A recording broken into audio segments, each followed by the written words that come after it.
I'm starting the webinar.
Let's begin the session.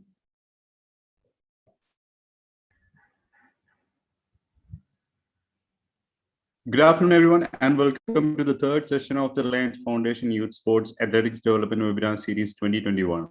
Thank you for attending this webinar today, and we all are very excited to have you here with us today.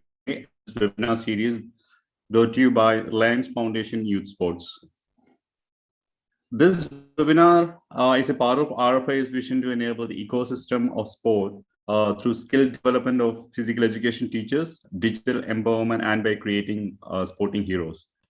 The Reliance Foundation Youth Sports is a countrywide multi-sport platform for school and college athletes. The platform was established to encourage a sporting culture in schools and colleges and to enable India's next sporting heroes.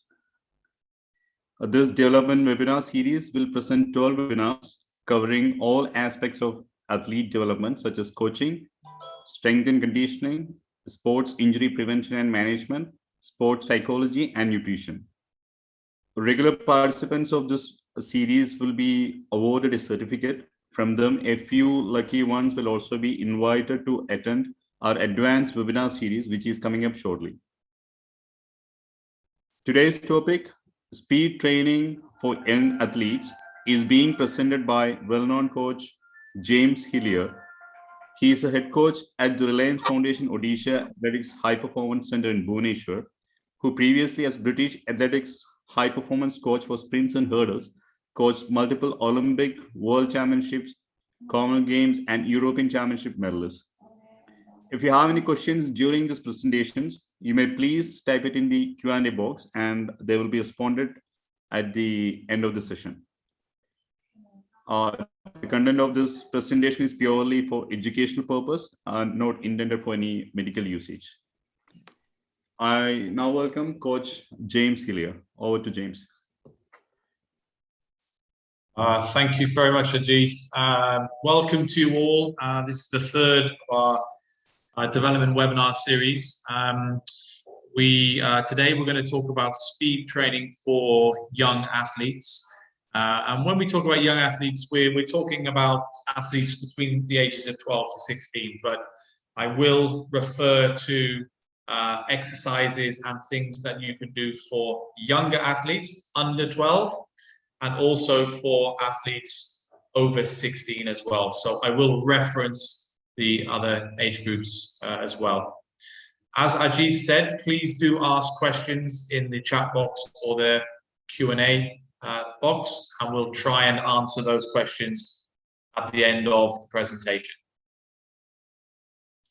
So when we look at speed, we must consider there's four main types of speed. There's acceleration speed. Acceleration speed is the ability to move from standstill to fast in a period of time, ideally the shortest period of time. Maximum speed is the period of time when the athlete is running at their fastest. So in 100 meters, for example, the maximum speed phase would be normally in the middle of the 100 meters. Thirdly, we have endurance speed. It's more commonly known as speed endurance. Endurance speed would be the ability of the athlete to hold on to speed for a long period of time. And the final type of speed is change of direction speed. So the ability to move in different directions very, very quickly.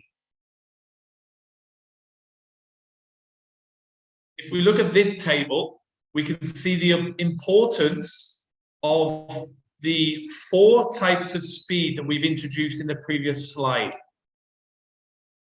3 would mean there's a high level of importance on that particular type of speed for that sport or that activity. 2 would mean a moderate level of importance for that particular sport or activity. And a 1 is a lower priority for that particular sport. You can look on the left and see your favorite sports, and then you can see which speed, which type of speed you would need to develop or spend more time working on. As athletes in running, acceleration speed, maximum speed, and endurance speed are all very, very important. Change of direction speed is not as important.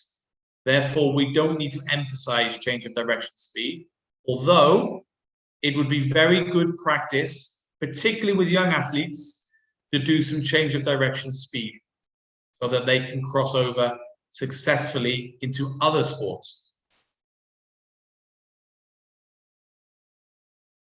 Let's now look at some of the considerations for training speed. We must look at the time of the year. Speed needs to be developed all year around. So in the first week of training, you should be training speed. However, speed in the first week of training will look significantly different how speed looks just before your main competition of the year. Technique will be the focus at the start of the year. We want to build the technical model. We want to teach our athletes to move correctly before we introduce really high intensity speed work. The intensity is the ability of the athlete to produce a series of coordinative steps very quickly. The better the athlete, the more intensity the athlete produces.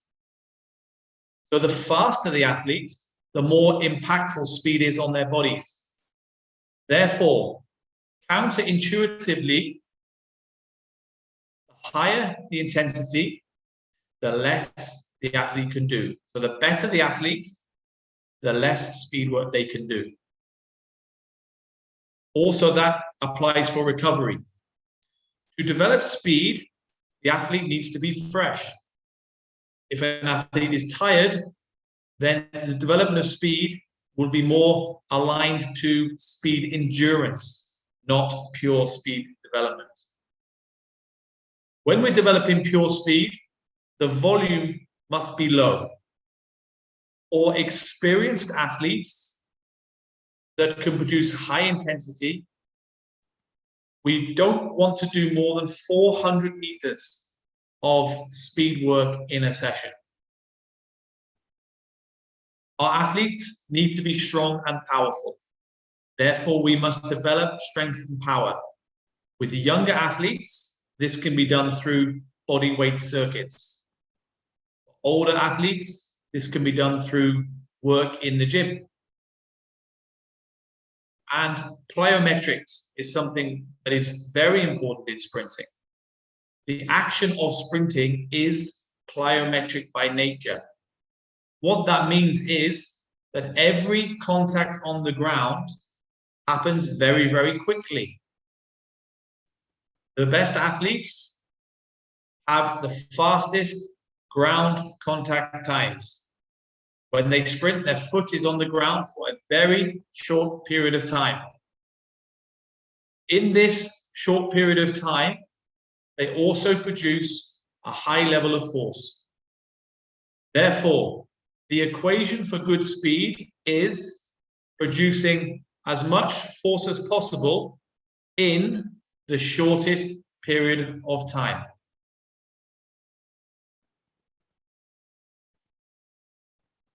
Now let's look at the technical considerations for training speed. There are four main technical considerations: posture, arms, legs, and force production. Let's look at posture first. Posture is the thing that you should develop first because it's the thing that gives you the most benefit. If an athlete runs with good posture, then their arms, their legs, and their force production will also be improved without directly working on those three things. In order to work and have good posture, the athletes should do some core training before speed work. They must activate the core. The head always leads the movement. Therefore, if the head is in a bad position, the rest of the body is also likely to be in a bad position. The chest and the hips should be tall. There should be a very slight forward lean. Hips should be in a neutral position, and the hip, the knee, and the ankle joints should be in line during the support phase. The support phase is when the sprinting leg is on the ground. Arms are extremely important for balance. They work directly in sync with the legs. They help with force production, and an ear to pocket action should be seen with the arms. So the hand would start at the ear and swing back to the pocket, back to the ear, back to the pocket. That is the correct arm action for sprinting. The hands should be open or they should be relaxed.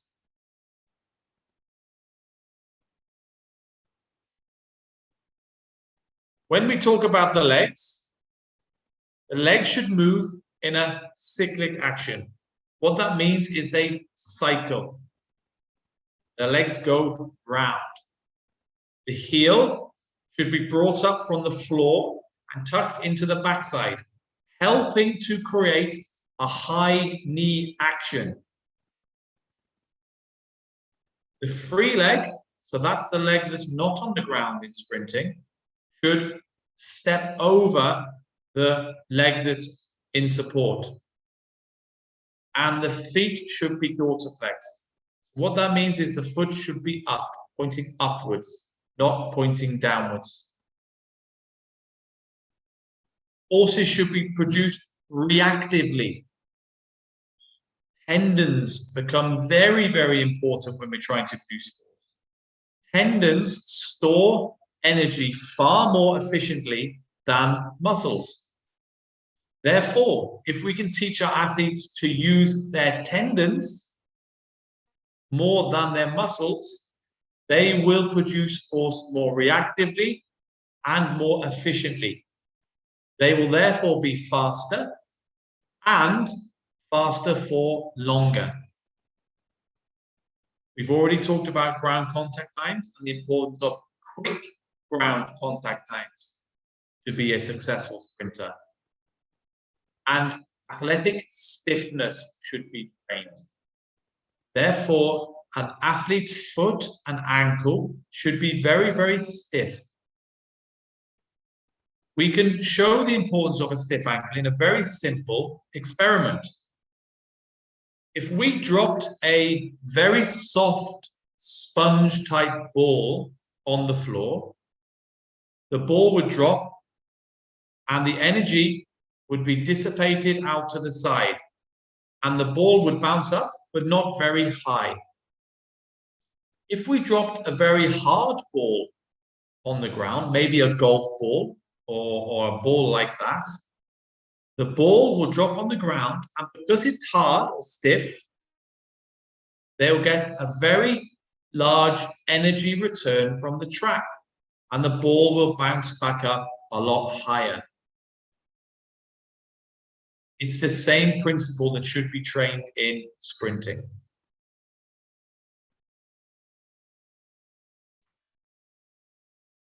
Let's now look at the 3 phases for training acceleration. So we have the block start, we have the drive phase, we have the transition phase. At this point in the webinar, I would like to ask you all a question, and I'd like you to reply to this question in the question and answer box.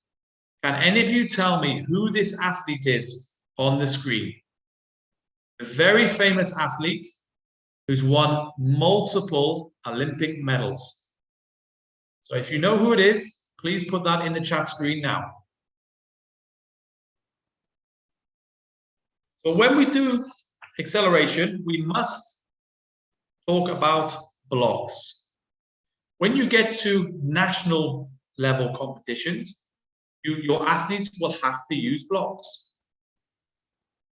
So it's important that they learn how to set the blocks up. First thing the athletes must do is place the blocks in the middle of the lane. You should then mark out 2 steps back, and that is where the front block will be. 3 feet back will be where the back block will be. The front block should be equal or lower in height than the back block. Normally, most athletes, both blocks are the same height, but some athletes prefer the back block to be a little bit higher because they feel it helps them when they push out during the start. Both hands should be placed as close to the line as possible without touching it. Now let's look at a start on the bend. As you can see on the bend, we are still trying to create a line. So we set the blocks up in exactly the same way as in the 100 meters. We're trying to create a straight line. We want to accelerate in a straight line. To be able to do that, we must set the blocks up at a slight angle. So we run across the curve of the bend. Our hands, our left hand will be slightly back from the start line, and our right hand will be as close to the start line as possible without actually touching it.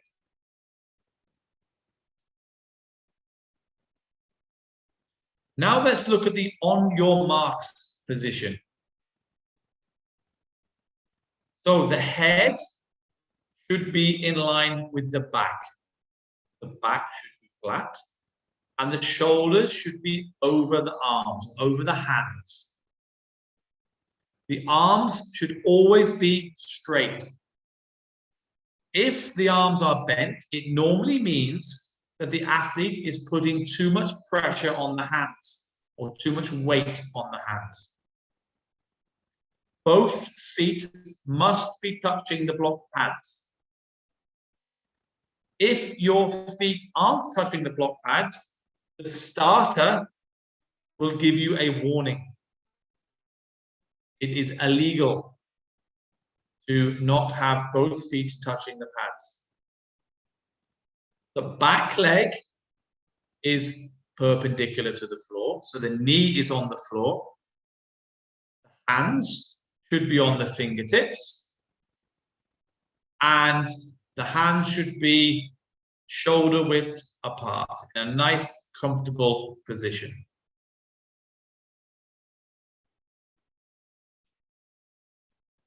The set position. When you lift your hips up, when the starter says set, we want to have the front leg knee angle at roughly 90 degrees. So that is at right angles.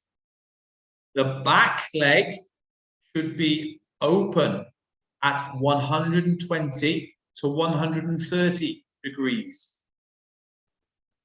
The hips should be higher than the shoulders, and the hands and shoulders should maintain alignment.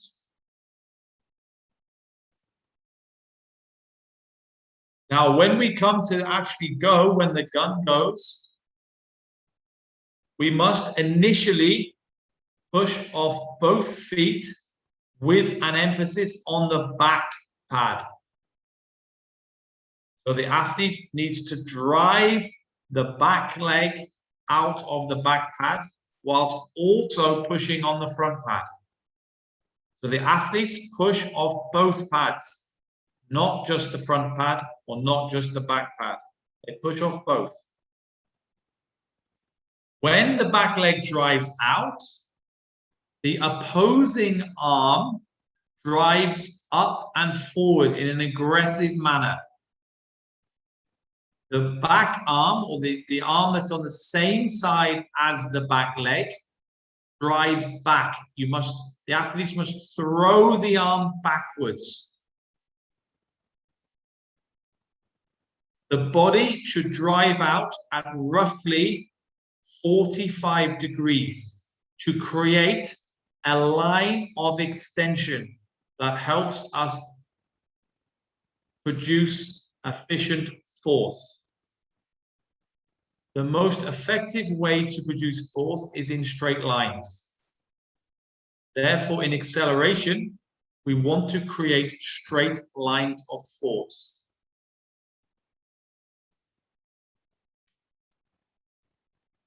Now let's look at the first two steps. The first two steps are incredibly important in acceleration. The back leg, as we discussed on the previous slide, should be driven forward with a piston-like low to high action, a knee to chest action. The shin angle should be in line with the back. And you can see in the picture, the athlete here, their right leg, the shin of the right leg is in line with the back. They follow the same lines of force. And there should be full body extension and a big arm range. Acceleration in the first two steps is not about speed or feeling fast. It's about feeling powerful. It's about lines of force. We want to move the legs in straight lines, up and down like a piston. And incredibly, after two steps only, around 50% of an athlete's maximal speed is already reached.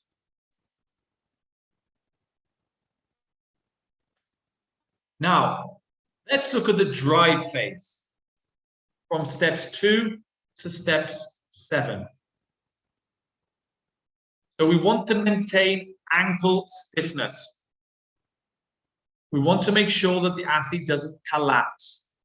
If the athlete collapses, that will mean that they are losing energy, losing force, and they're having to exhaust themselves. It's an energy expensive activity. So at the end of the race, the athlete might get tired and might lose out to their competitors. So we must have good stiff ankles, we must be powerful, but we must also be efficient. Each step, the shin angle increases by about 6 degrees. Now, don't worry about the exact numbers. You don't have to measure this with your athletes. The idea is that you gradually come from a 45-degree position into an upright position. And in the third slide, the third picture, you will see how the transition is happening now from a piston-like motion to a cyclical motion that we talked about earlier in the presentation as being important for maximal speed. After 7 steps, around 75% of our maximal velocity or maximum speed has already been reached.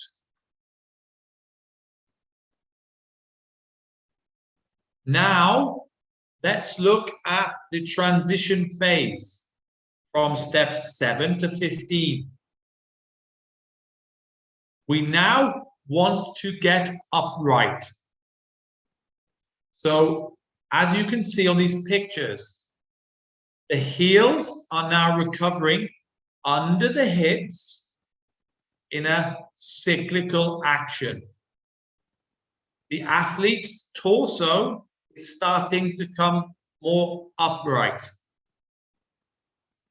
And gradually, with each step, the torso will come up into an upright position. And after 17 steps, this is for an experienced athlete. Younger athletes might be less. But after 17 steps, which is about 30 meters, around 95% of maximum velocity has been reached.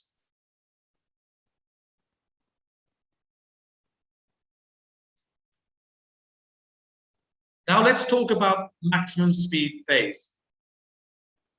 So let's just watch this action here of a maximal speed stickman.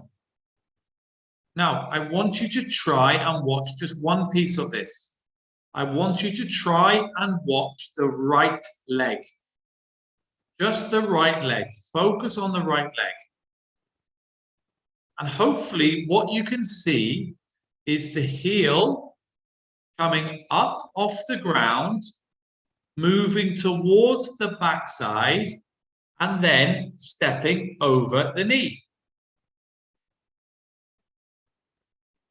Like that. And this is a really important position in sprinting. The leg is in support. Under the hip, we have a nice tall posture. The head is in a line because remember, the head leads the movement. And the free leg, so the leg that is flexed, bent, the heel is moving over the knee of the leg in support. It's the heel recovery that gives you a high knee position. I think in all of the presentations that we've had so far, we've talked about trying to run and bring your thighs to parallel. And this is how you do it. You don't cue an athlete to do high knees by lifting the knees up. That is incorrect. You must cue the athletes to do high knees by asking them to pull the heel up from the floor and go over the knee or step over the knee.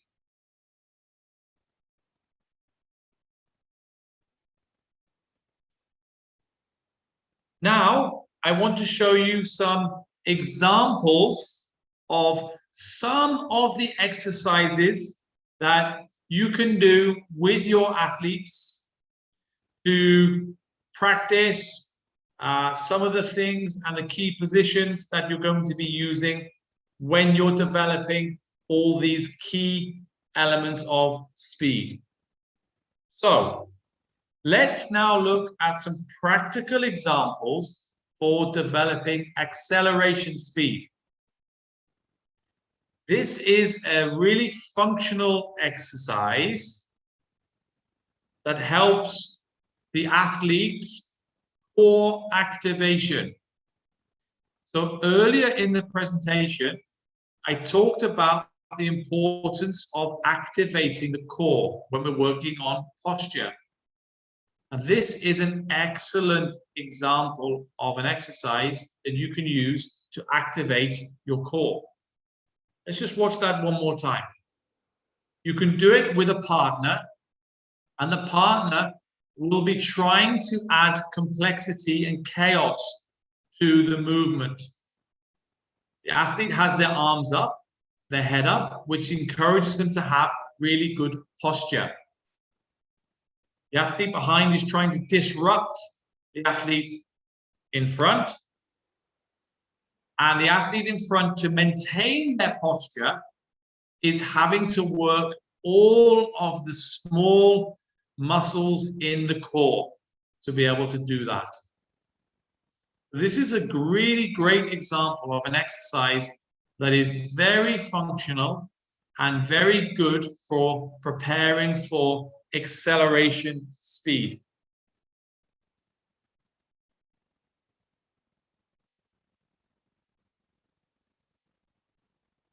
Now, let's move on to something a little bit more complex and a little bit faster. So it's the same theme, but this time the athlete is running. So they're running with a high knee to chest action.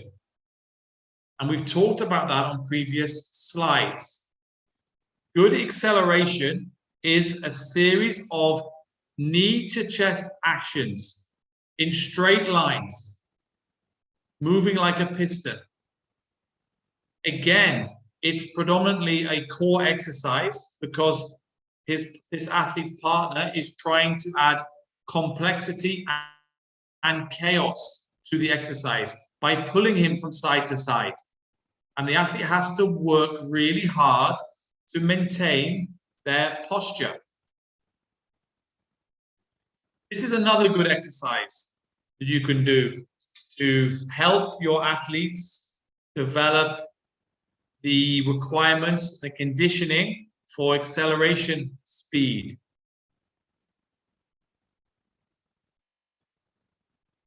Now let's look at this exercise. This is a similar theme. So the athlete is now trying to accelerate hard and fast, and his partner is trying to stop him running forward. This is called resistance running. So the athlete is running with resistance. So the athlete behind is trying to stop him moving forward. The reason this exercise is important is because it emphasizes power development. Power is power and strength, but power is the most important thing in acceleration. If you're not powerful, you won't be good at acceleration. So this exercise is there to help develop the athlete's power. It's also a really good warm-up or potentiation exercise. In my first presentation 2 weeks ago, I talked about training plans and I talked about potentiation being a very important concept. So if you are doing an acceleration-based session, the 3 exercises you've just seen would be an excellent group of potentiation exercises. They will prepare the athlete for acceleration.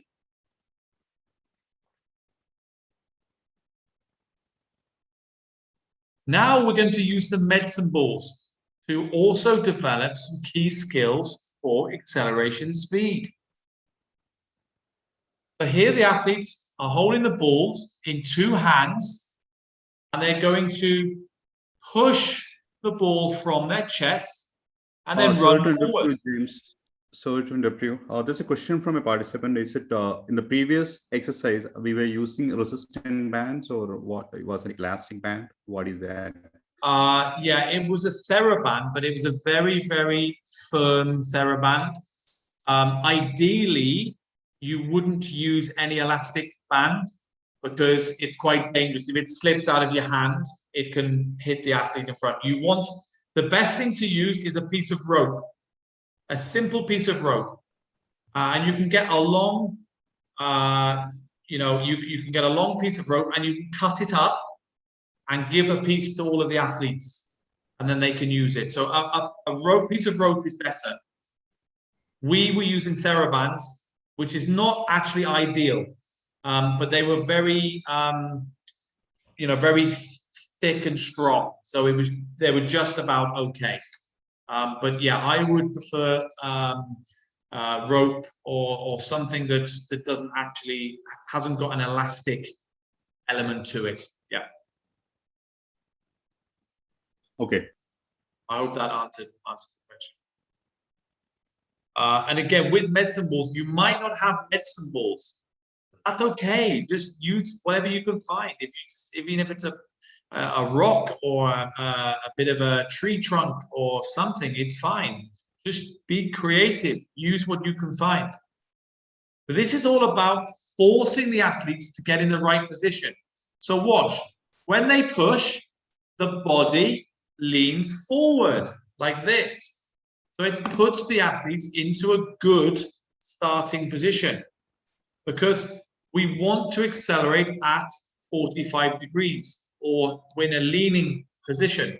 So look, as they push the ball, they're leaning forward. So this is another excellent exercise that you can use in an acceleration session or as a potentiation for maybe a block start session. This is another exercise where we are simply holding the ball in front of us, and then we'll release the ball once we get up to some sort of speed. So again, the medicine ball is helping the athletes get into a good position, a position of roughly 45 degrees. And because there's a medicine ball there, it's helping activate the core. And as we've discussed, the core needs to be activated and very strong for you to be successful at acceleration speed. This exercise, we now have 2 medicine balls, one under each arm. Athletes holding them, and then they'll throw the balls back and propulse themselves forward. This is acceleration speed, but specifically transition. So we're now actually working on transition from acceleration speed into maximum speed. And the other good advantage of this exercise is by having the balls under each arm, it stops unwanted rotation. So it's helping the athlete to feel like they're moving in one direction. Now, let's look at a high-level athlete preparing for a major championship. And let's put all this together and see what happens. So this is a maximum speed exercise, but there's an acceleration component to it. So this is called a flying 30. So it's a run over 60 meters. The first 30 meters is designed as an acceleration phase, and 30 to 60 is the maximum speed phase. And we time the 30 meter to 60 meter segment using timing gates or timing beams. So let's just have a look at this athlete. There's an acceleration phase here. There's the transition, and now he's into maximal speed. And we would time those runs. So let's have a look again.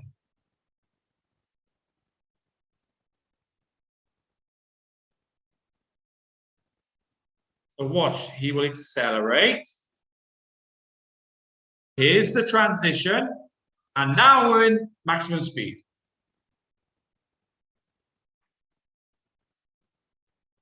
And that was a maximum speed exercise predominantly, but we had the acceleration component in it.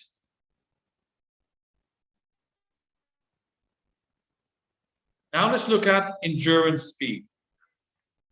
So endurance speed is the ability to hold speed over a long period of time.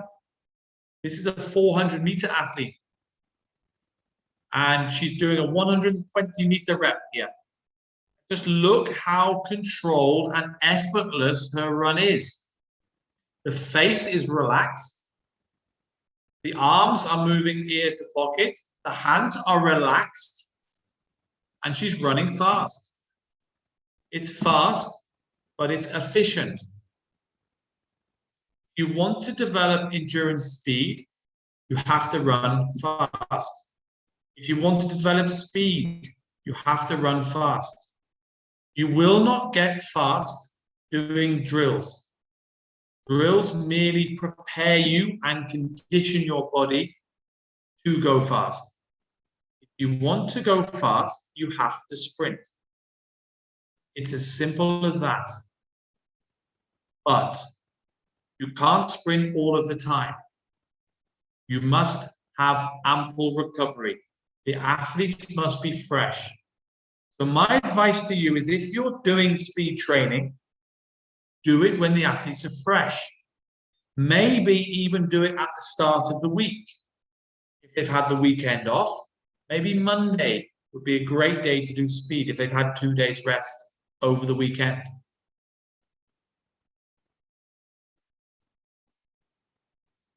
Now let's look at some change of direction speed. This is something called a T-test.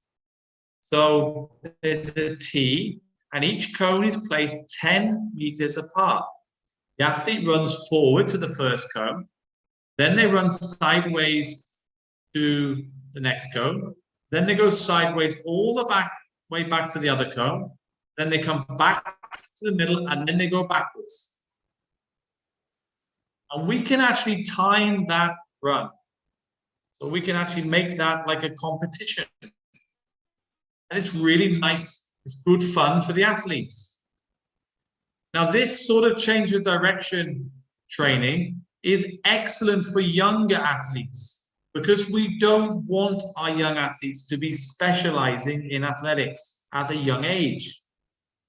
In fact, we don't want athletes doing just one sport until they're maybe 17 or 18.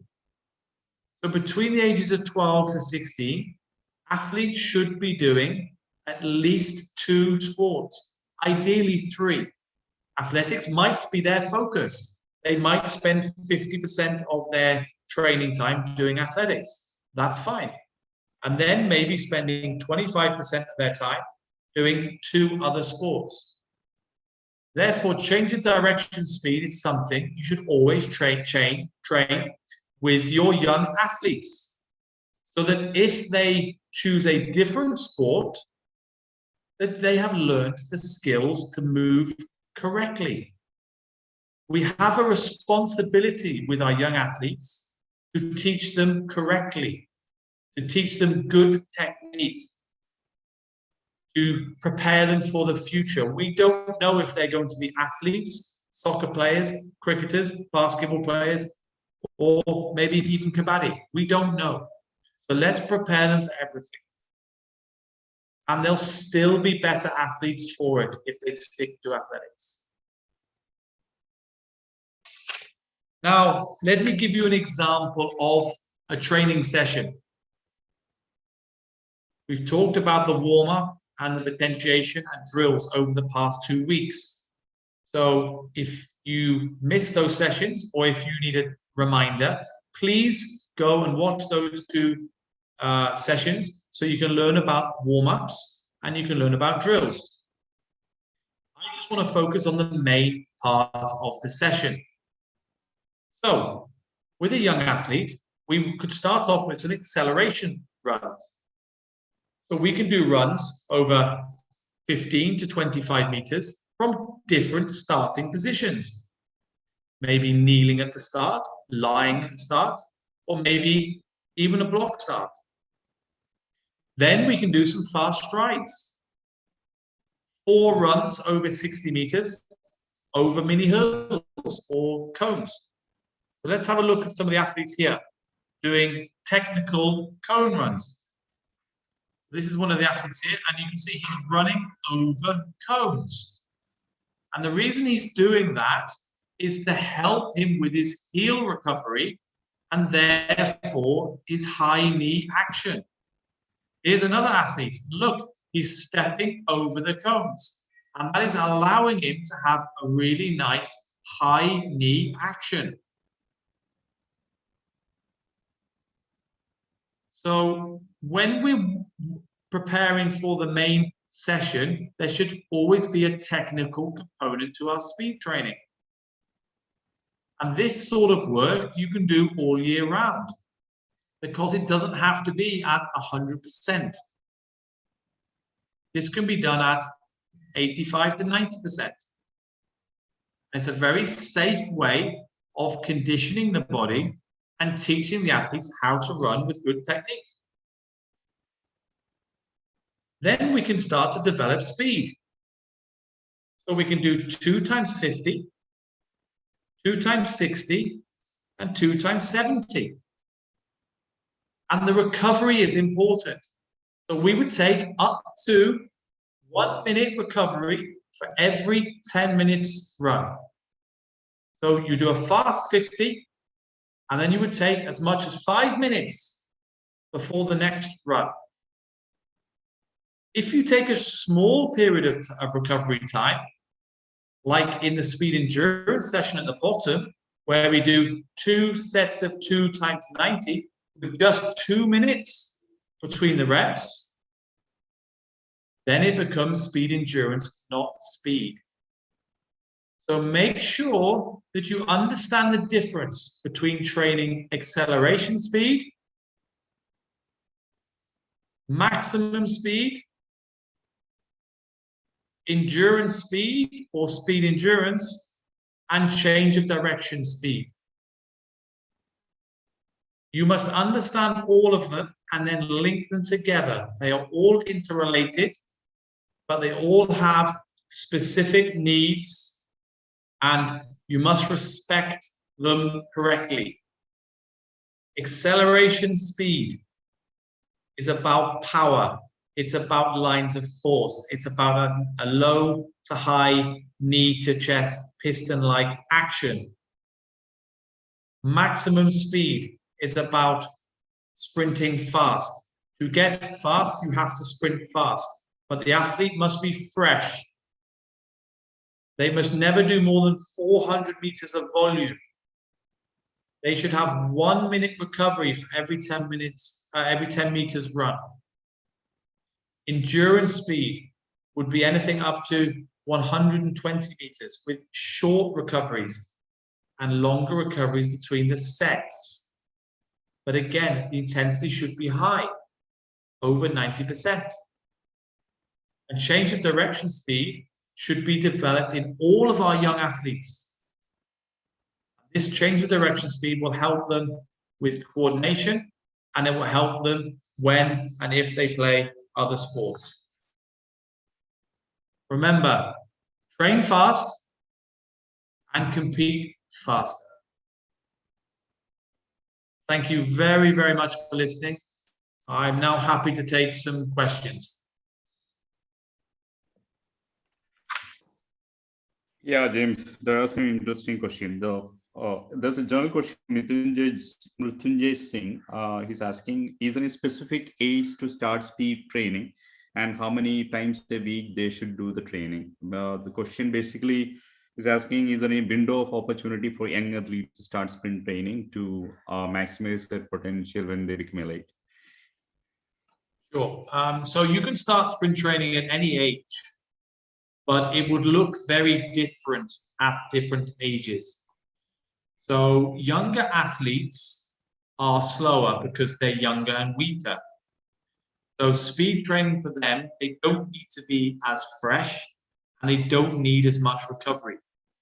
So for example, if you have an 11-year-old athlete or 11-year-old kid that is not particularly quick, not because they're not quick, but because they are untrained, then the session that we had above, let me go back to it,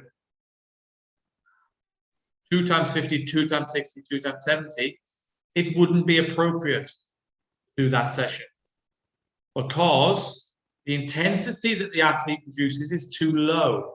So you wouldn't need 5 minutes recovery for the 50s.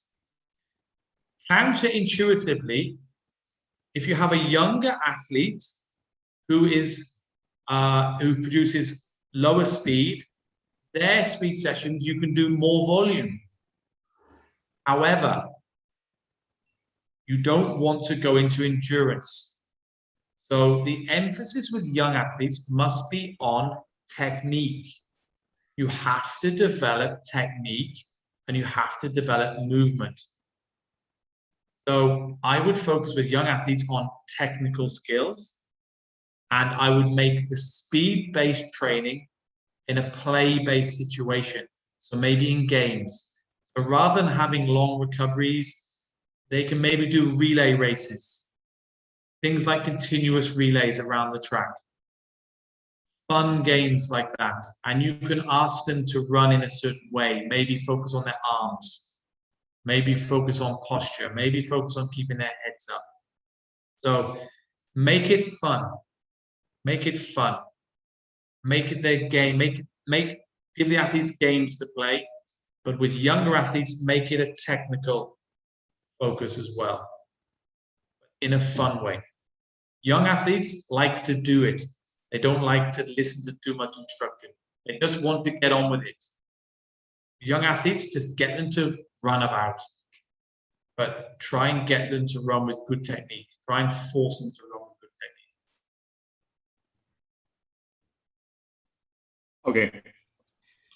There's a little advanced question, and how to make sure the athlete is producing optimal force.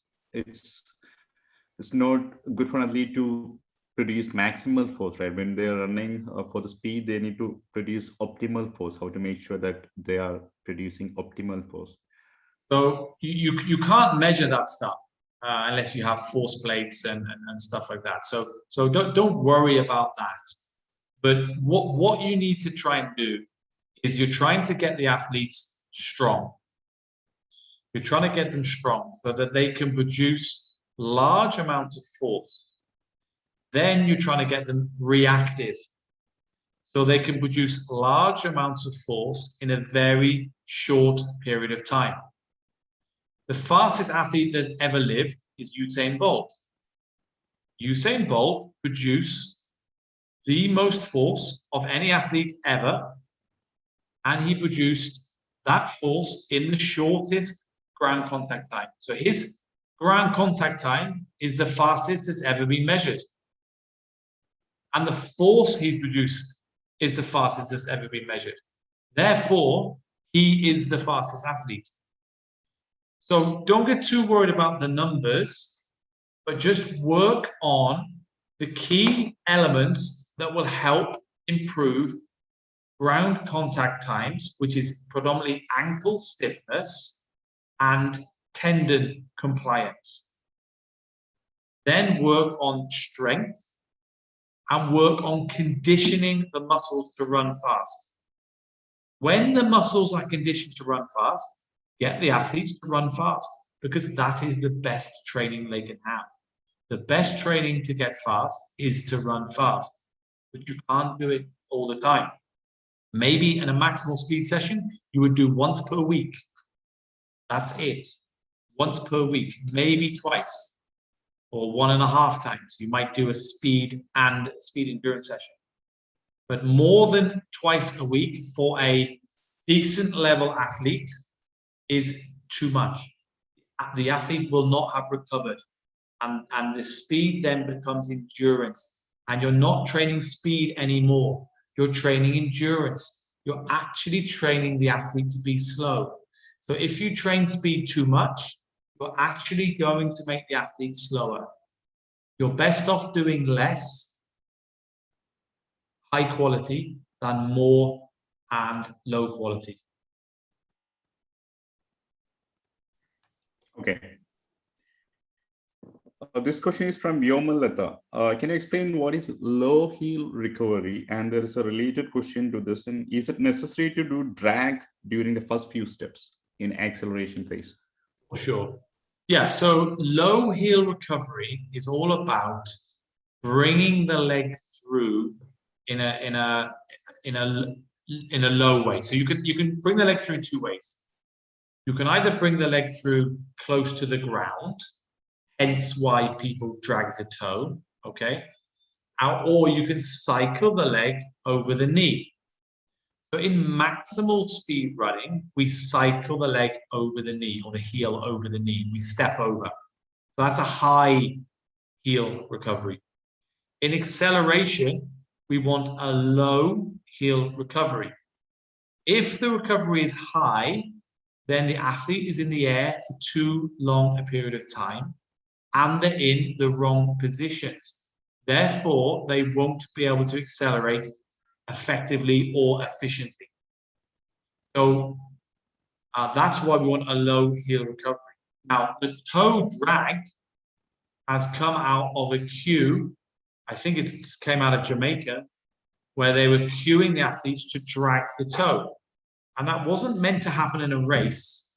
It was just meant to be a drill, a training drill, to condition their mind that this is a low to high recovery. So the athletes would feel the positions they wanted. Then what happened is some of these athletes started dragging the toes, and some of these athletes were the best athletes in the world, and then everyone started copying them. But be careful. Don't just blindly copy the best people, because quite often they're trying to correct something as well. And most top athletes also have technical faults. So while it's good to study the best athletes, and please do that, I would encourage you all to do that. But please don't just blindly copy. Just look at what happens and try and understand why. And then do some research. And then when you're happy, then introduce it into your training. Okay. Another question from Nuthan R. He's asking, should we do all these, for example, acceleration speed, maximum speed, endurance speed, all in one session, or we should be doing one at a time and we should be giving 1 day after each session? Yeah, that's a really, really good question. I would never do all 4 in one session because that's far too much. But you might do little bits of, say, acceleration speed and maximum speed in the same session, but you wouldn't do a huge amount of volume. So let's, for example, say that a full acceleration session is 1 unit of work. So that would be a standalone acceleration session that you would do on a Monday night. And a full speed session, or speed and speed endurance session, would be 1 unit of work. Then what you can do is limit it to 1 unit of work. So then you could have a session where you do half a unit of acceleration and half a unit of speed. You could then do another session in the week where you do half a session of acceleration and half a session of speed endurance. So that's a really good way of getting 1 full unit of work done, but you're working on 2 components in 1 session. So I would normally say maximum of 2 things in a session. However, you might have a speed and speed endurance session, and you might just do some acceleration runs as part of your potentiation or part of your warm-up. However, you wouldn't necessarily do all of the exercises that I've shown you in the videos today. So I hope that answers your question. Good question. In fact, really good questions, all of you. Thanks, James. Yeah, that answers the question. Yeah. Another related question from Avinash Kumar Singh. Is it necessary to train endurance and strength before speed? Or should we follow that sequence? Yes. Yes. You should always do speed. You should always do endurance before speed. I won't get into the chemistry of it, but basically there's the endurance producing enzymes do not negatively affect speed or power. However, the speed producing enzymes are negatively affected by endurance. So what that means is if you do a speed session and then an hour later you go for a 20-minute jog, you will negatively impact the adaptation process of the speed session. So if you are going to do endurance and speed on the same day, which I would advise against, by the way, but you can do it, you should do the endurance first, and then you should leave at least 3 to 4 hours before doing speed and power work. So yes, sequencing is very important, very important. The best thing to do after speed is rest, because the body improves not on the track, the body does not improve in the gym, the body improves when you're asleep. So the athletes need to rest, they need to sleep. Now, the problem you have in India is it's a very hot country. So you have to train early in the morning. And a lot of sessions happen at 6, 6:30, 7 in the morning. So for the athletes to get 10 to 12 hours sleep per night or some sleep in the day, this athlete should be getting between 10 to 12 hours a day sleep. Yes, sounds like a lot, but they should. Therefore, if they're training at 6, that means they need to be in bed asleep by 8. That's quite difficult to do, be in bed at 8. Because normally the culture here is you eat quite late, you sit with your families and stuff, and people go to bed late. So a lot of athletes here, unfortunately, are not sleeping enough, sleeping 5 hours a night. You can't recover in that time. You have to sleep, have to rest. So therefore, if you can't get to sleep, you must reduce the number of training sessions that you do, because the athletes must get rest. If they do too many training sessions, then adaptation will be negatively affected and they won't get fast. They will get slower. That's what will happen. So less is more when it comes to speed training, specifically speed training. Less is more. All right. 2 more questions, James. One from Akhil Mupaneni. If an athlete has recently recovered from an injury, what should be his first priority? Should he start with endurance or strength, or can he directly start the speed sessions? Start with speed. If he's a sprinter or she's a sprinter, start with speed. But you're not going to do flying 30s like the video I showed you. You would do technical speed work. You would do drills. You would do conditioning exercises. I'm not sure what the injury was, but if it's a hamstring injury, the best rehab for hamstring injuries is sprinting, but not sprinting straight away. Building up the capacity of the hamstrings to handle and manage intensity. Once an athlete can handle intensity, the hamstrings are strong and they won't get injured, or they're very unlikely to get injured. Hamstring injuries happen because athletes are badly conditioned and they can't handle the intensity of sprinting. That's why athletes get injured. So, to bulletproof the hamstrings, you have to train fast. You have to train speed, but do it in a sensible, progressive, logical way. I would, with sprinters, just be careful how much endurance you do. You can get endurance training and fitness training from circuits. You don't need to do 20, 30-minute runs with sprinters. There's no real value to it. So my advice would be, if you've had an athlete that's got an injury, first, fix the pain. Make sure the pain is gone.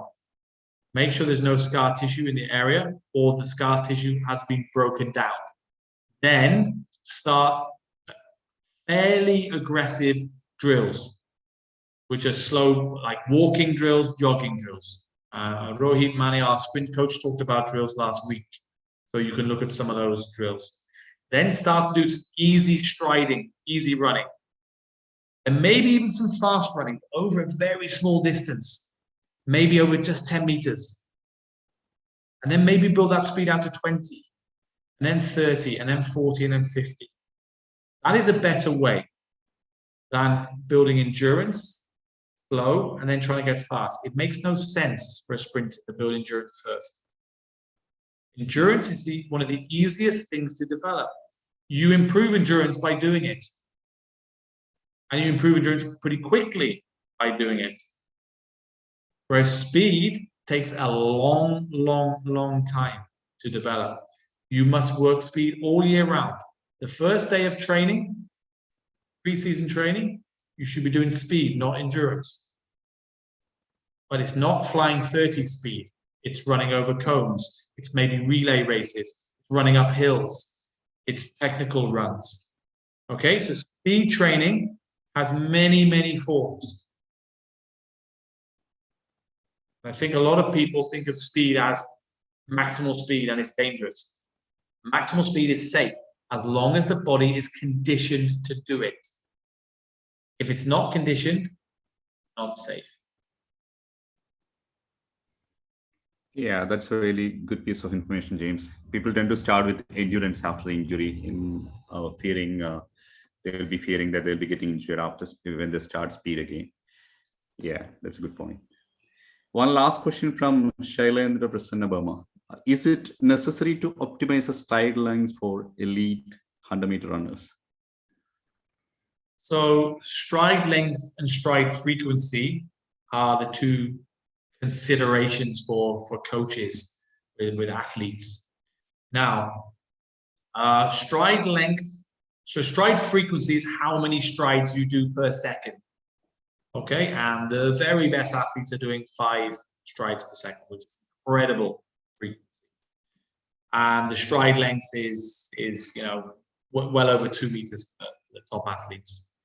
However, I wouldn't worry too much about trying to improve stride length, because the problem is if you improve stride length, you can negatively impact stride frequency, because the two things are interrelated. Okay, they're inversely proportionally related. So my preference is, and this is just my preference, other coaches might say something different. My preference is positions and postures. So coach the right posture and coach positions. So we've on this presentation, we've seen some of the key positions. So when the leg is in support, the whole body is straight, if you remember the stick man. And the free knee, so the knee that's not on the ground, if you like, there's a high knee action, the thigh is parallel, and the heel is stepping over the knee. That is a key position for sprinting. So I would work on positions and postures, key positions, and then just let the stride length, let the stride frequency, let it happen. If an athlete is overstriding, then yes, you would need to intervene. Because if they're overstriding, it means the frequency is too low and they'll be slow and inefficient. Overstriders do okay in acceleration, but they don't do very well at the end of the race. They slow down. At the end of the race, you want to try and improve your frequency, not improve your stride length. A lot of athletes, when they get tired, they try and stride long. Wrong. Absolutely wrong. When you're tired, you shorten the stride. That ensures that you've got good posture and you're reinforcing good position, and you work on frequency. That's a really important thing to remember. Most people, when they're tired, they try and overstride the line. Wrong. Absolutely wrong. You must turn over the legs. Sorry for the long answer, but every answer I can do a presentation on, guys. Yeah, we have a lot of other questions So as well, because of so much questions here. Very big, very, very big topic. If there's any specific requirements, put it into us, and we'll try and do a presentation on it at some point. I appreciate there's lots of questions we've been unable to answer, but please, please, please, if there's anything you want to learn about, please let us know, and we'll try and do a presentation on it. Thanks for listening, everybody. Yeah, we already have some requests on some topics. So that was the last question, James. Thank you so much, James, for hosting such a wonderful and informative session. And all of us have gained some valuable knowledge from it. Now I would like to hand it back to you if you have any, if you have some parting words for our attendees, James. Yeah, so I mean, I think when we're talking about speed, I've probably already touched on it, but really just have the confidence that you don't need to hammer the athletes. When you're trying to build speed, the athletes need to be fresh. They need to be recovered. And improvement happens when the athletes are recovering. So if you have your training program set, all the athletes turn up and they're really, really tired, then maybe try and get what you can out of them that day, and then maybe give them an extra day off or a morning off or something. There's no harm in that. Or maybe reward the athletes. So if they run faster than you thought they were going to run, then maybe give them, and you were going to do 4 reps and they did 3 excellent ones, and then have the 4th one off. There's no harm in doing that. When you're developing speed, often less is more. And I think that's one of the key takeaways I want you all to have. But thank you so much for listening. Thank you for the questions. I'm sorry if we couldn't answer all of them. Thanks for tuning in. We've got a great session next week on strength training for young athletes. I've seen the presentations, absolutely incredible. Loads of videos of exercises you can do in the gym and outside of the gym and stuff. So please tune in next week as well. Brilliant presentation next week. So thank you all. Take care and good luck with your athletes. And hopefully when this COVID thing is over, we can all meet up and share ideas and cheer each other's athletes on. So thank you for your support. Thank you, James. And big thank you to all the participants for attending today's session. We hope you enjoyed it, and we look forward to seeing you back with us next Friday, that is 25th June at 4 p.m. at our next webinar. As James said, it's going to be strength and conditioning training for young athletes. Will be presented by Leandy Vansil, Head of Strength and Conditioning, Sir H.N. Reliance Foundation Hospital, Mumbai. Before you leave, we request you kindly fill out the feedback form that you will be able to see after the end of the session. On behalf of the entire RFYS family, thank you once again. We hope you all have a great weekend ahead. Come on, India, let's play. Thank